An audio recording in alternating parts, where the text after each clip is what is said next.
Coucou tout le monde, j'espère que vous allez bien.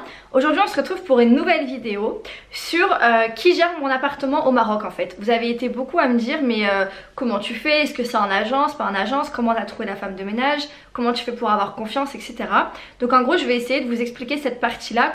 Alors que je vous explique le tout du tout.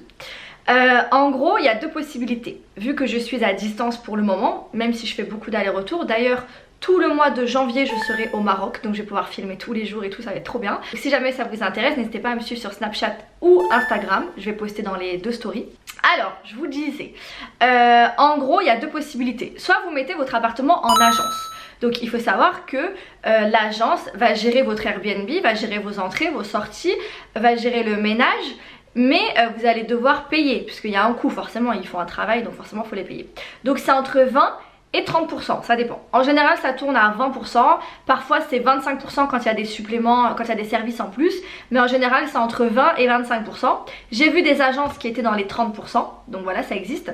Et voilà, et en gros là vous avez rien à faire, voilà, vous leur donnez les clés et eux ils s'occupent de tout et ils vous font des débriefs mensuellement et puis voilà quoi. Franchement vous avez rien à faire. Donc ça c'est l'option numéro 1 si vraiment vous n'avez pas envie de vous tracasser, si vous avez un emploi du temps surchargé en France ou ailleurs et voilà. Par contre il faut savoir que vous allez gagner un peu moins et c'est normal puisqu'il y a quelqu'un qui va travailler pour vous. Ensuite, la deuxième option c'est de faire comme moi je fais. Moi je le fais parce que actuellement j'ai qu'un seul appartement. Peut-être que si j'avais 3, 4, 5, 6 appartements, peut-être que je les mettrais tous en agence. Mais là à l'heure actuelle moi je me sens capable de gérer un appartement. En réalité il n'y a pas grand chose à faire je trouve. Je m'explique. En gros moi ce que j'ai fait c'est que j'ai trouvé une femme de ménage. Pour trouver une femme de ménage, c'est très simple. Vous allez sur Facebook et dans chaque ville du Maroc, donc Rabat, Casa, Tanger, pardon, Essaouira, Marrakech, en fait c'est comme en France, hein. Dans chaque ville vous avez des groupes, vous savez les groupes Facebook expatriés à Marrakech, les mordus de Marrakech, vivre ensemble à Marrakech, vous voyez tous ces groupes là. Donc vous voyez dans tous ces groupes là vous pouvez poster des annonces. Et moi en fait ce que je fais c'est que je vais dans le groupe de la ville, donc moi c'est à Essaouira, et je poste une annonce tout simplement. Bonjour, je recherche une femme de ménage, voici les horaires, voici le salaire, enfin en gros je poste une annonce quoi. Et après vous allez voir, même si vous avez 0 vue, 0 commentaire, dans les DM vous allez être envahi de messages. Moi par exemple la première fois que j'ai fait ça, donc j'ai trouvé quelqu'un sur Facebook, pareil, j'ai eu au moins 50 messages sur Messenger. C'était vraiment dur de choisir. Donc j'ai trouvé Anan, donc ça c'était la première fille qui a travaillé avec moi. Elle était jeune etc. Franchement j'ai voulu la mettre bien, j'ai voulu la faciliter et tout. Entre temps il y a eu des problèmes, je vous avais expliqué sur Snapchat. Le problème c'est qu'au bout d'un moment elle a dû revivre chez ses beaux-parents avec son mari. Et son mari du jour au lendemain lui a dit qu'il ne pouvait plus travailler. Donc bon c'est très compliqué à gérer. Sachant que je lui avais fait des avances, que j'avais payé la moitié de son scooter. Enfin moi je m'étais beaucoup donné pour au final... Ouh j'ai bougé la caméra. Donc moi j'avais vraiment beaucoup donné, j'avais bien investi sur elle pour qu'au final son mari en une décision il dit non je veux plus que ma femme elle travaille, enfin bon bref c'était du n'importe quoi. À la fin ça m'a vraiment saoulée. C'est dommage parce que c'est pas de sa faute à elle, hein. Elle la pauvre elle pleurait carrément, elle était prête à demander le divorce, enfin bref si elle avait une solution et tout, mais malheureusement elle avait pas d'argent pour se loger, enfin vraiment histoire familiale compliquée. Donc ensuite je n'avais plus de femme de ménage pendant 2-3 jours et j'ai tout simplement refait une annonce sur Facebook. Donc j'ai remis mon annonce en fait et là j'ai encore eu une trentaine de messages sur Messenger. Cette fois-ci j'ai sélectionné quelqu'un qui habitait à 2 pas de l'appartement. J'ai sélectionné aussi une femme qui était beaucoup plus âgée, donc la femme elle a 40 ans. J'ai sélectionné une femme qui n'avait pas d'enfant, pas de mari, etc. Vraiment je me suis dit je veux pas que les problèmes familiaux rentrent dans les problèmes du travail, donc vas-y pour être sûr je vais changer et on verra bien ce que ça donne. Pour l'instant ça se passe bien.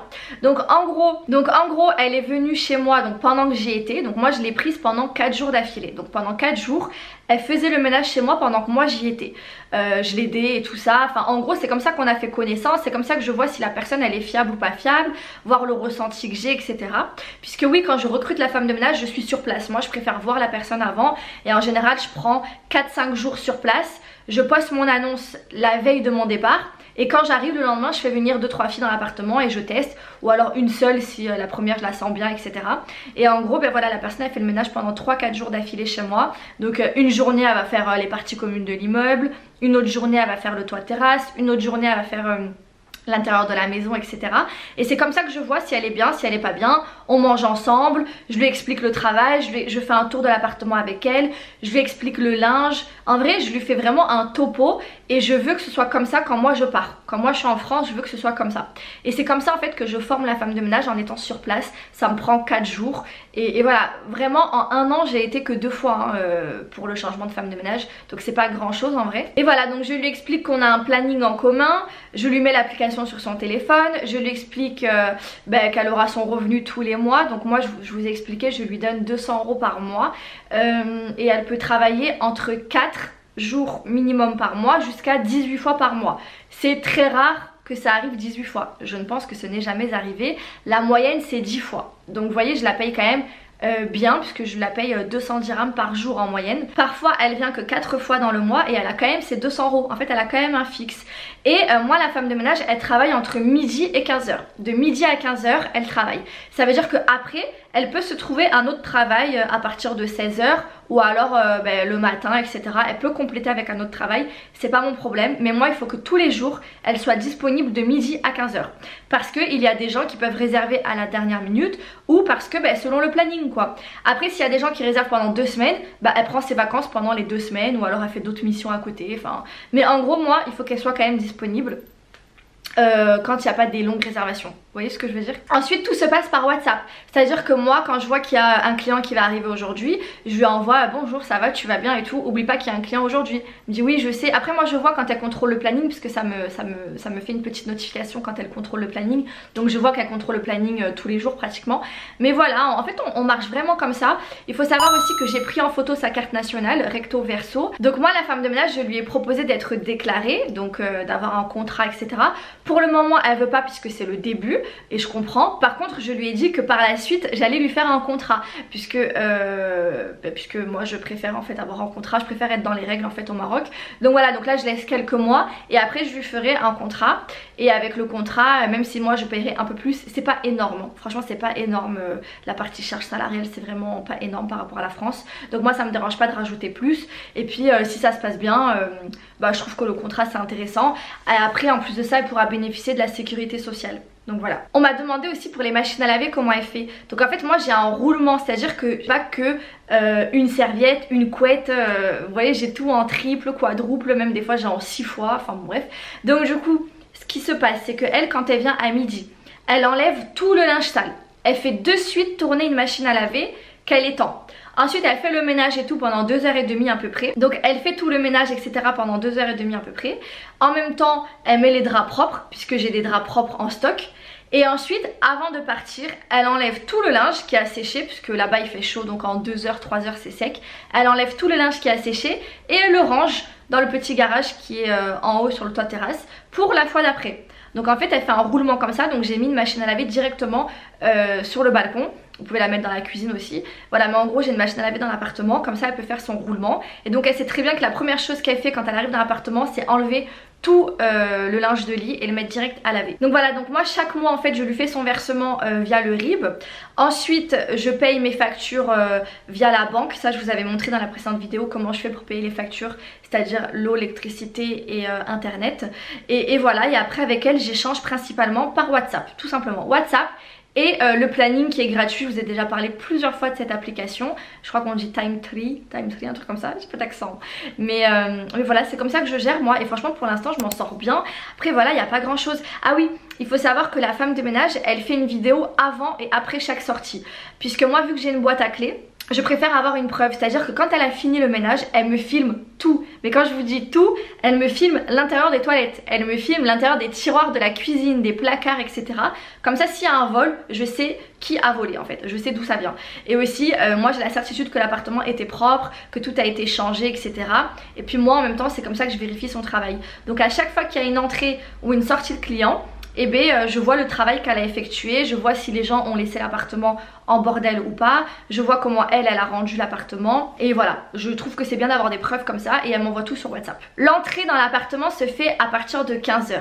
Par contre, on est quand même des gens gentils, donc ça veut dire que si les gens ils arrivent avant 15h et qu'ils aient envie de poser leurs affaires, parce que je comprends que le voyage des fois c'est chiant, t'en as marre, t'as envie de pisser, t'as envie de boire de l'eau, t'as envie de poser tes affaires, t'as envie de sortir, etc. Donc ce que je fais, c'est que moi je sais qu'à midi à la femme de ménage, donc je leur dis écoutez, si vous voulez déposer vos affaires et récupérer les clés, vous pouvez y aller entre midi et 15h, il y a la femme de ménage. Par contre l'appartement sera prêt à 15h. Voilà, moi c'est comme ça que je fais. Donc là la femme de ménage, soit elle leur donne les clés et eux après ils reviennent quand ils veulent en fait, dans l'après-midi ou dans la soirée. Ou alors s'ils arrivent après 15h les gens, la femme de ménage laisse les clés dans la boîte à clés. Tout simplement, comme ça elle n'est pas obligée de rester et au moins dès qu'elle a fini elle peut partir. Maintenant pour les parties communes, donc moi 1 à 2 fois par mois je dis à ma femme de ménage d'aller faire les parties communes, donc vous savez les escaliers de l'immeuble, etc. Surtout quand il n'y a personne dans l'appart, surtout quand il n'y a pas beaucoup de travail, quand il n'y a pas beaucoup de déplacements dans le mois. Par exemple, tu vas avoir, je sais pas moi, 6 ou 7 réservations dans le mois. 1 ou 2 fois dans le mois elle va aller faire les parties communes. Voilà, en fait j'essaye de faire en sorte qu'elle se déplace entre 4 et 10 fois par mois, voilà. Après si c'est plus, c'est le travail qui veut qu'il y ait plus de déplacements et elle n'a pas le choix, jusqu'à 18 fois. Et si jamais vous allez vous dire oui mais admettons un jour tu as 22 réservations, tu as 22 clients qui réservent qu'une seule nuit dans le mois, on est d'accord que c'est impossible. Il faut savoir que moi, vu que je lui ai dit qu'elle ne pouvait pas faire plus de 18 fois dans le mois, si jamais j'ai 22 réservations, elle aura 4 jours de paye supplémentaire en fait, tout simplement. Et c'est tout à fait normal en fait. Pour tout ce qui est l'inventaire des produits ménagers, etc. En gros, donc nous on a une liste dans l'application. Et comme ça je vois ce qui manque pas. Elle me fait un topo, elle me dit voilà il manque ci, il manque ça dans l'appartement. Et moi le jour même où elle y va, je lui fais un virement. Donc un instantané en fait sur le compte bancaire. Donc par exemple elle va aller à Swark Selem pour acheter 30 € de produits ménagers. Elle va m'envoyer le ticket de caisse. Donc moi je vais contrôler le ticket de caisse et je vais de suite lui faire le virement de 30 €. Voilà tout simplement. Je lui rajoute le taxi évidemment puisque je paye le taxi pour elle. Je ne paye pas, elle en fait elle a pas de scooter. Moi le taxi pour son travail je ne le paye pas forcément en fait. Je lui donne 200 € par mois, c'est son fixe. Par contre quand je l'envoie acheter des choses à droite à gauche, évidemment que là je paye le transport en fait. Parce que à la base elle n'était pas censée faire ça, elle est censée venir pour faire le ménage dans l'appartement. Mais voilà, évidemment que je lui paye le transport parce que des fois elle peut prendre 2 ou 3 taxis. Donc voilà. Ensuite mon attitude avec la femme de ménage, moi j'estime qu'il n'y a pas de sous-métier. Moi dans ma famille il y a des gens qui ont fait le ménage toute leur vie, etc. Donc je suis hyper respectueuse avec elle. Quand quelqu'un va laisser l'appartement mais dans un état catastrophique, ça m'énerve comme si c'était moi qui allais faire le ménage. Donc voilà, faut vraiment avoir une attitude correcte. En fait si tu prends pas les gens de haut, les gens ils vont te respecter. Si tu traites bien, je pense, les gens qui travaillent pour toi, les gens ils vont te respecter en fait tout simplement. Moi franchement ça se passe super bien avec elle. Avec la précédente ça se passait super bien aussi.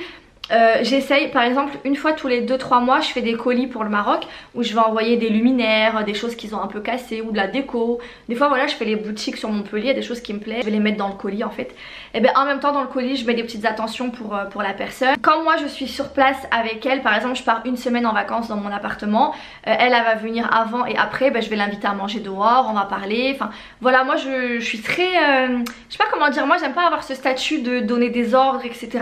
Moi je suis plus en mode on travaille ensemble, on est une équipe, on fait ça pour toutes les deux. De toute façon elle le sait que si on est une équipe, en fait moi je veux pas être au-dessus d'elle. Donc je parle vraiment, et puis en plus elle a 40 ans donc déjà je peux pas me permettre d'être au-dessus d'elle. Mais en gros je marche vraiment comme si qu'on était une équipe. Et si jamais, souvent je lui dis tant que j'ai des bons avis, t'auras du travail en fait tout simplement. Plus il y a des mauvais avis, moins il y aura de travail. En fait on marche vraiment en équipe, on est gagnante toutes les deux. Elle sait que si l'appartement il fonctionne très bien, je vais pouvoir investir ailleurs et forcément son salaire va pouvoir monter. Donc je sais qu'il y en a qui vont dire ouais faut pas être ami avec les gens qui travaillent avec toi, ouais faut faire attention à qui t'accorde ta confiance, patati patata. Moi je suis plus du parti de on est gagnant, on est une équipe. En fait je suis consciente que sans elle je pourrais pas avoir ce revenu là tous les mois. Donc je sais que c'est un élément hyper important, voire le plus important en fait dans ce business si on peut dire. Enfin, j'aime pas dire ça, mais vous m'avez comprise. Donc voilà, donc je pense qu'il est hyper important de traiter bien les gens avec qui vous travaillez et de les considérer comme égal à égal. Des fois je vais au Maroc et je vous jure, il y en a, ils ont des comportements. Je me rappelle un jour, j'étais à Essaouira Lodge dans un hôtel.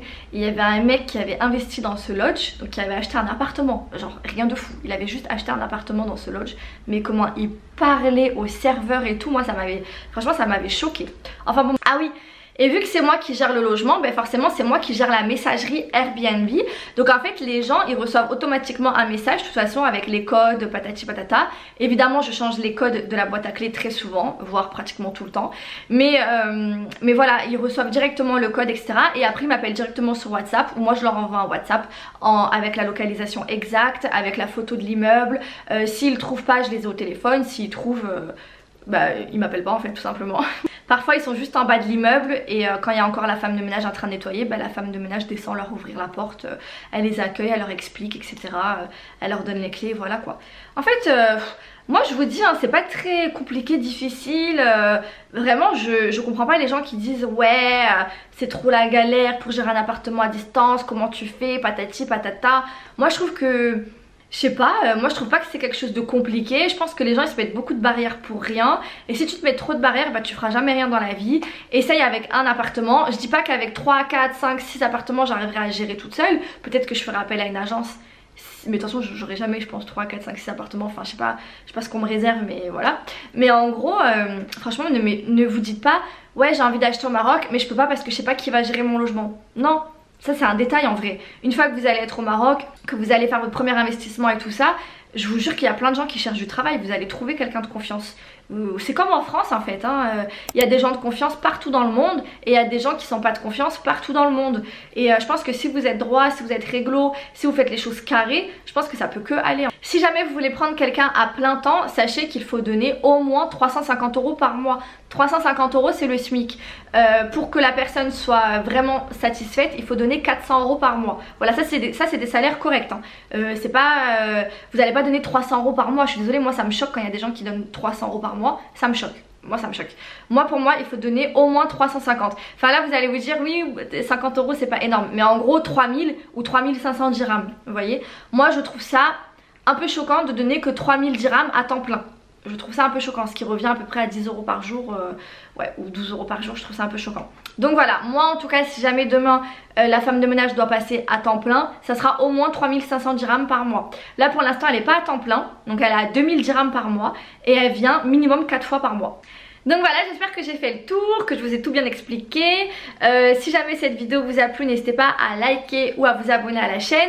Au mois de janvier, comme je vous expliquais, je vais partir un mois entier à Essaouira pour des projets etc. Donc je vais filmer un maximum, franchement j'ai trop hâte. Ça va me faire trop du bien là de couper pendant un mois. Si jamais vous avez des questions sur le sujet femme de ménage, puisque j'ai peut-être oublié des choses, je ne sais pas, n'hésitez pas à me les mettre en commentaire. Moi de toute façon je réponds à tout le monde. Et voilà, je vous dis à la prochaine pour une prochaine vidéo.